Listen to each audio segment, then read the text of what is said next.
Hey everybody, it's Jeri Cates and welcome to Weekend Wisdom. Are you living the life of your dreams? Are you addicted to suffering? Do you find yourself living at a low vibration that is attracting more negative stuff? You know, your mind listens to your mouth. So what are you saying? If you want to know what's going on in your mind, all you got to do is look around in your environment and the relationships you have, and you'll see what you're actually thinking about. Thought creates. The Golden Gate Bridge started with a thought. That's a pretty amazing thought when you think about it. So, are you addicted to suffering? You know, it's not necessarily our fault because it comes from conditioning from when we were children, and it's not our parents' fault either necessarily. They did what they knew and continued it. So it's up to us to create something better. And when you know, you can't unring the bell. So I wanted to give you some ideas of things you can do to raise your vibration. I mean, look around to people that are complaining all the time. What's their life like? Are they prosperous? Is there abundance? Is there love? Are they living the life of their dreams? And think of the times in your life where you wanted something and you changed your behavior so that you could have it. So you proved to yourself that you can do something different. So the idea is, it's called a paradigm, the old patterns. Like, for instance, I'm going to be very revealing here, but I think it's such a good example.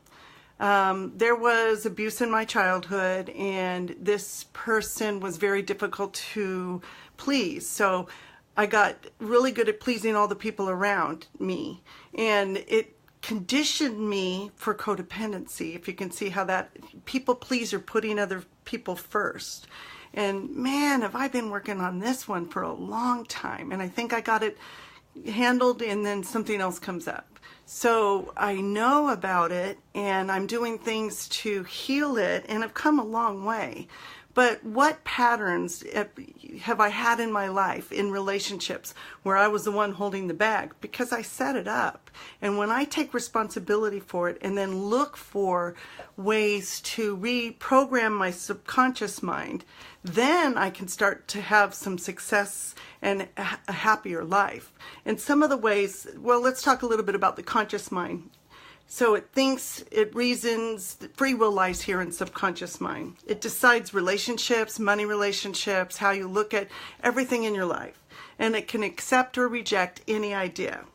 And all pain and pleasure is originated or accepted here. Now the subconscious mind controls your behavior. It's your emotional mind. It's your power center. And every thought your conscious mind chooses to accept, the subconscious mind has no ability to reject it, the information. And it operates in an orderly manner, and it functions in every cell of your body. So how do you change your subconscious mind? You work with the conscious mind. And I've been working with affirmative statements. I also did some work with purging some of those old patterns. I think number one, it's taking a look at those patterns and identifying them. Look at the span of your life, kind of like what I did with my codependency. I've come a long way. I'm setting healthier boundaries. Owning it is very powerful. So are you sabotaging your life? Or are you addicted to suffering? This is a good question to ask. I remember at one point I was depressed after my husband passed away. And I was supposed to go to a party. And I wanted to go home and get under my covers and be depressed. That's addicted to suffering. I actually went to the party anyway. I heard this voice in my head, whatever voice it was, and it said, go to the party, you need to go to this party. Well, I went to the party and I got a job that night.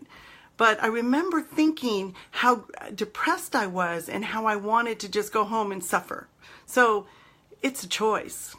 It's a choice. So what do you want? What do you want? What do you want your life to be? And do you have tools available? You bet. I can either be in this place of victim, or I can be in this space of possibility and ask possibility questions. I wonder what internal resources I have available. I wonder what external resources I have. Who can I turn to and talk to or get support? And there's another one. Isn't it hard to ask for help? I remember when my husband passed away, I had to ask for someone to give me a ride to get my car fixed. And it was hard. And here I think I'm a giver. Well, giving and receiving, it's part of the same, right? In order to give, you need to be able to receive. Well, when I went to get out of the car, I turned to my friend and said, thank you. And she said, thank you for letting me help you, which brought tears to my eyes because it really made me realize that I needed more balance in that way. So, are you asking for help? Are you in possibility?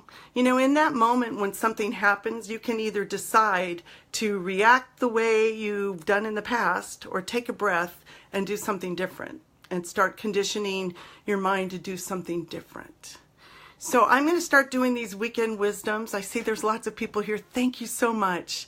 In the chat below, put some questions out there. What do you want to talk about? I've finished a transformational life coaching and I'm getting ready to be certified, and I'm doing some law of attraction coaching, and I want to make a difference. I really want to make a difference. So thank you for coming, and I'll tune in next week for my weekend wisdom. I'm sure I'll read through your suggestions and see, is there something you want to know? Is there something you want to know? I have so much to give and so much to say, but I'm also listening. Have a blessed week. Thanks. This is Jeri Cates, the Courage and Grace Coach. Bye.